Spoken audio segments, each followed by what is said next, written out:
So, with the conclusion of the Lexington, and that's pretty much all the significant Derby preps, we have to finally update our Kentucky Derby 150 list. And again, this will be based upon the horses who are currently in the field. And we'll have some defections, we always do, but this is what it looks like right now, and we'll do them five at a time. You see, there's no real change in the bottom five. T.O. Password, the Japanese import, and really don't know too much about him, but we will as we get closer. West Saratoga, who tries real hard, but just really isn't good enough. No More Time, I think, has some potential. It's just hard to know after that Tampa Derby. It was just such a weird race. But this one is by Not This Time and has shown some signs of ability. So with a step forward, you never know.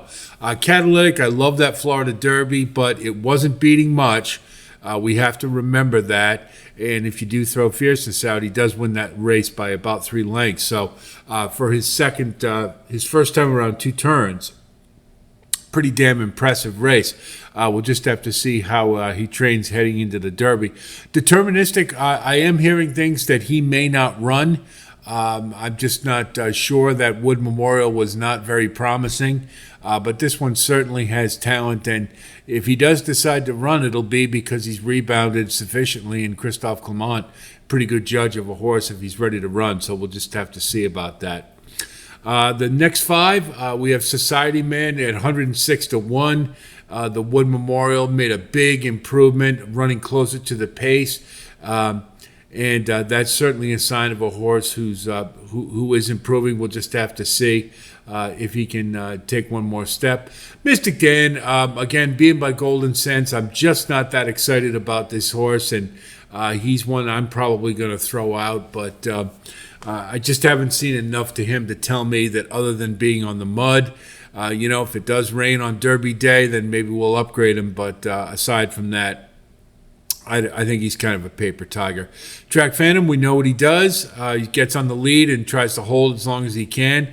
I think he maybe got exposed a little bit once he finally got some pressure and couldn't quite settle on soft fractions. But again, he is a front runner in a race that's a little bereft of pace, so he is one we have to take seriously. Resilience ran a really nice Wood Memorial. He is kind of looking to me like this year's Rocket Can, a Bill Mott horse who is steadily improving as Bill Mott's trainees do. And he certainly has some talent, but I just wonder if he's got enough to take it to the next level. He seems like a cut below at this point. Domestic Product, again, just like No More Time, it's kind of hard to evaluate after that Tampa Derby. It was run so weirdly with no pace on the front end, but he is showing a bit of a kick, and that is important. We'll just have to, we'll have to see. He's kind of one I can go either way with. We'll see what happens when we dive deeper into his record. We do have a change in the top 10 in Encino. I really loved that Lexington. Now, it was a dramatic change from the way he had run the Battaglia on synthetic. He went right to the lead. Speed was very favorable at Keeneland on Saturday. And he did what he should have done. He went right to the lead. I did not expect him to do that. I thought that was a really big sign of the kind of potential this horse has, because I thought he ran a really big race. You do have to wonder a little bit. They scratched him out of the bluegrass to run in a lesser field. So there's still some question marks, but I think this one's progressing at a really nice level, and I'm pretty excited about his prospects.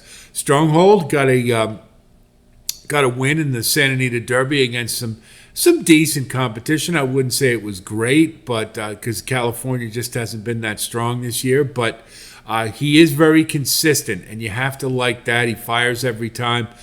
He'll take he needs another step forward speed-wise, but he's certainly one to when you consider the inconsistency of a lot of these, it's nice to know a horse, you know what he's going to do. Just Steel, He confounded me in the Arkansas Derby. Did not expect him to run as well as he did. I think this one has quality. I do wonder about 1.25 miles, but we'll see what the coach can do with a horse I do like. I like this horse. I think this one's been getting progressively better. Just not sure about 1.25 miles. We'll see when we dive deeper. Dornock didn't like the Florida Derby at all, or not the Florida Derby, I'm sorry, the Bluegrass. Just did not like it. And I think this horse has a lot of limitations. I really do. I think he's got talent. I think a lot of it is between the ears. And he just, I think everything needs to be just so for him. But he's one that I'm really pretty quick to throw out at this point in the Derby. We'll just have to see. We'll do a little deeper dive, but really don't like this one going into the Derby. Just a touch. Ran a really big Wood Memorial.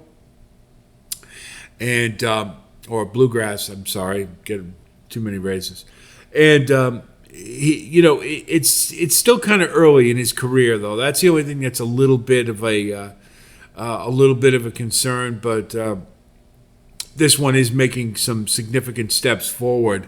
So we'll see when we deep dive. Top 5 hasn't changed a bit. Anna Marie, I really like this horse. I do a lot. I mean, I know everybody's all over Catching Freedom, but, this one showed steady progression at 2 that was extremely promising watching that. Came off the bench in the Risen Star and, had a tough start, but kept running and then put it all together in the Louisiana Derby. I thought ran as equally good as Catching Freedom. And this one's coming in third off the layoff, and I think that's it's pretty exciting to think about what this one could do. We got a lot of closers in this race. That is an issue, but I like Anna Marie. Catching Freedom seems to have solved the maturity issues, and I think one that looms pretty large for this Derby. You got to wonder, though, about a 20-horse field, big crowd. There's a lot of things with a horse who seems a little fragile mentally, but certainly has talent, and one that we have to consider.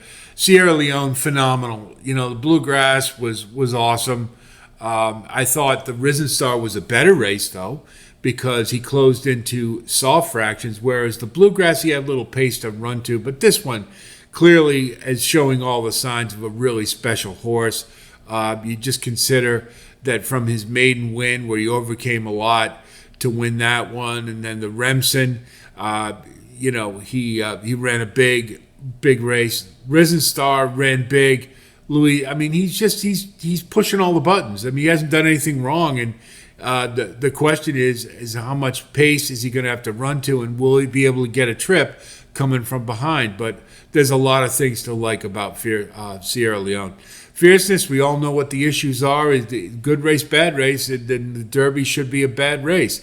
That's the pattern he's had. But I did post a Derby profile on Fierceness, a little deeper dive to give and from those numbers, I mean, if he runs his race, he's definitely one that he can win it, without a doubt. But will he run the race? That's the question. We'll see.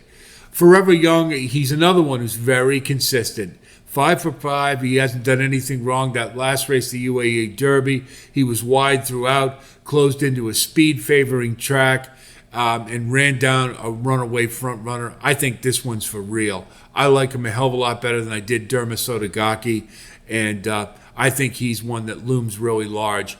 We'll see how he's back. He's in the States now, and we'll see how he trains, but I'm pretty excited about Forever Young.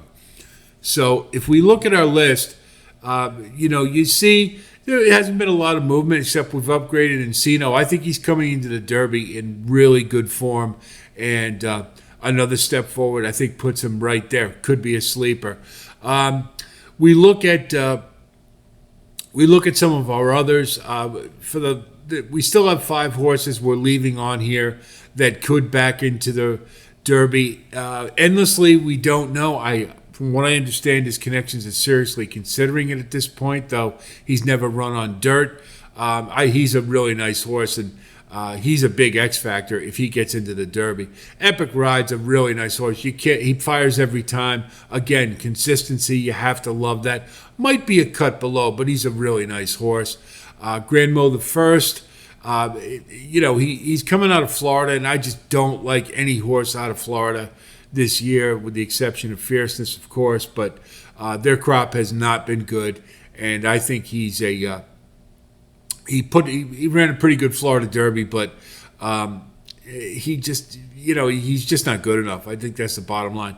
Common Defense has a little bit of potential. I mean, he seems to be moving forward between the Rebel and the Arkansas Derby, but he'll need to get faster. Hades is on the list by default.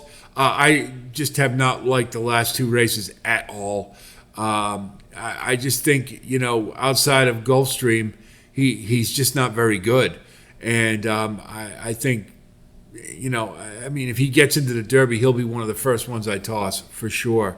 So the list hasn't changed a whole lot. I think it's exciting to see Encino in the top 20 and in the field. I think he's going to offer some pretty good value and looks to be heading in the right direction at the right time. He might be one of those horses.